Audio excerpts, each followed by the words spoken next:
Antitesis jadi bumerang.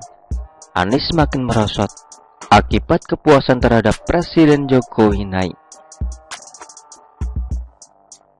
Ganjar masih konsisten sebagai bakal calon presiden tahun 2024 dengan angka elektabilitas tertinggi. Kebalikannya, elektabilitas Anies malah merosot cukup tajam. Sementara itu, elektabilitas Prabowo terus meningkat meski secara persentase masih belum bisa melampaui elektabilitas Anies. Berdasarkan survei dari Indikator Politik Indonesia yang berlangsung 1-6 Desember, Anies meraih elektabilitas 35,8%, meningkat 1,9% dibandingkan survei yang sama pada November tahun 2022 yang berada di angka 33,9%. Anies memperoleh elektabilitas 28,3%, turun cukup drastis yaitu sebesar 3,9%. Pada bulan November tahun 2022 lalu, elektabilitas Anies lebih baik yaitu 32,2%. Prabowo meraih angka 26,7%, meningkat 2,8% dibandingkan survei November tahun 2022. Ternyata ada hal yang menarik dari survei ini. Elektabilitas ketiga tokoh di atas dipengaruhi oleh tingkat kepuasan publik atau approval rating atas kinerja Presiden Jokowi.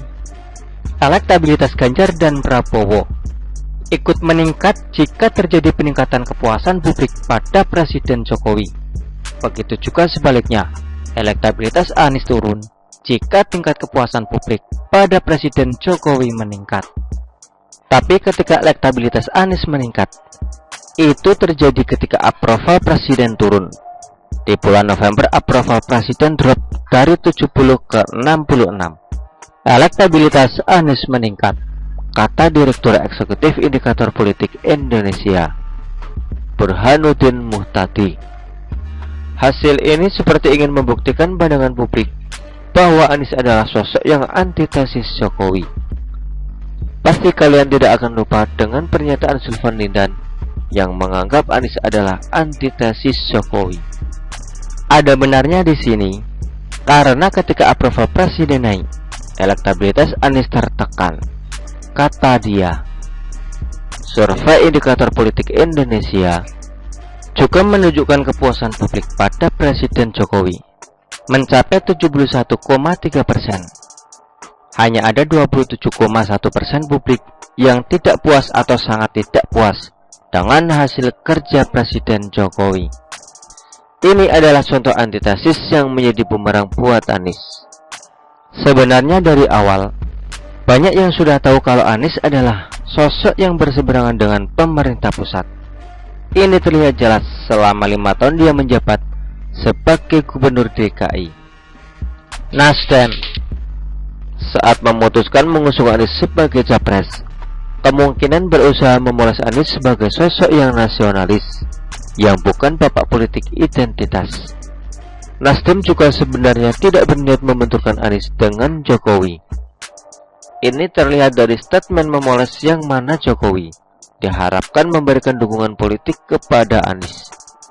Tapi sayang, Sulvan Lindan bikin blunder mengatakan Anies antitesis Jokowi. Ini yang dianggap sebagai faktor dinonaktifkannya dirinya. Anies semakin sah dicap sebagai sosok berlawanan dengan Jokowi. Rencana Nasdem buyar semua. Nasdem juga ikut kecipratan sialnya. Akibat urusan antitesis ini, Nasdem dianggap juga antitesis Jokowi. Menterinya didesak diresul. Nasdem didesak bersikap gentleman menarik semua menterinya. Nasdem diminta tahu diri dan keluar dari gerbong pemerintah. Nasdem bahkan diplesetkan namanya menjadi Nasrun. Nasdem yang awalnya nasionalis akhirnya terkucilkan dan seolah jadi musuh. Semua akibat narasi antitesis ini. Sehingga ketika Jokowi dianggap memuaskan kinerjanya, Anies akan kena getah sialnya Dan kita tahu, kepuasan Jokowi selalu di angka yang bagus dan memuaskan. Makanya banyak yang kepanasan dan berusaha mendongkrak pemerintah agar terlihat buruk di mata publik. Jika rakyat percaya dan yakin pemerintah bobrok, maka Anies akan mendapatkan keuntungan. Kepuasan rakyat terhadap Jokowi adalah momok mengerikan bagi Anies, apalagi Nasdem. Nasdem seolah tidak dapat apapun dari kepopuleran Anies. Anies tidak berikan keuntungan apapun buat Nasdem. Ke depan akan ada perang opini yang makin barbar dan brutal dari kelompok seberang. Kebanyakan akan lebih fokus menyerang Jokowi. Karena itulah spesialisasi mereka. Menang dengan cara menjatuhkan lawannya, bukan meningkatkan kualitas dan prestasi pribadi. Lebih mudah menjatuhkan lawan ketimbang repot-repot memoles diri sendiri. Anies kalau terus konsisten turun elektabilitasnya, maka ini kabar baik. Nasdem, sudahlah. Partai ini sepertinya tidak akan ada harapan. Masa depan partai ini gelap gulita, seperti di ruang bawah tanah, tanpa lampu sedikit pun. Yang penting, jangan sampai negara ini jatuh ke tangan kelompok sebelah yang terlalu haus kekuasaan. Begitulah kura-kura. Artikel ini diambil oleh siwono.com dan ditulis oleh XHardi. Bagaimana menurut Anda?